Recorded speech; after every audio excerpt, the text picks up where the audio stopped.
Patuloy ang isinasagawang investigasyon ng BFP sa insidente ng pagkasunog ng 2 burol sa bayan ng Carmen sa Bohol, Martes ng gabi. Para sa karagdagang detalye, narito ang report ni Nico Sereno ng GMA Regional TV Balitang Bisdak live mula sa Carmen. Nico?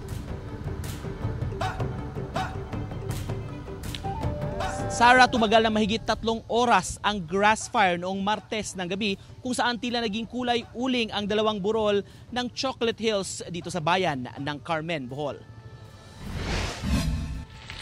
Grabe, piti-piti gede.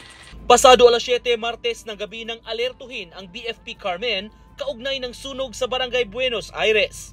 Dahil walang daan, hindi makaakyat ang mga fire truck. Kaya mano-mano o lalong pahirapan ang pag-apula sa sunog sa tuyong Cogon Grass. So nagmano-mano ta og saka dito, nagmano-mano ta og bunal sa mga kadtong nagsiga nga mga grass.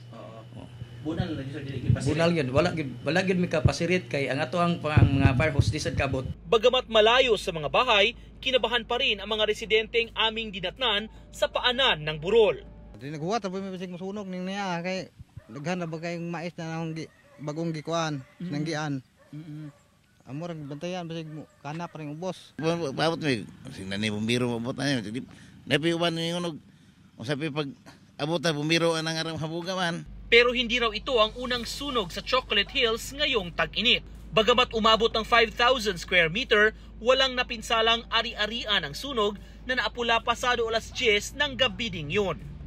Inaalam pa ng BFP ang mismong mitya ng grass fire. Pero posible umanong spontaneous combustion ito o natural na pagliliyab ng mga tuyong material dahil sa sobrang init. May tabo tingali ng spontaneous combustion kung grabe kainit ang panahon niya, ang atong mga sagbot patay.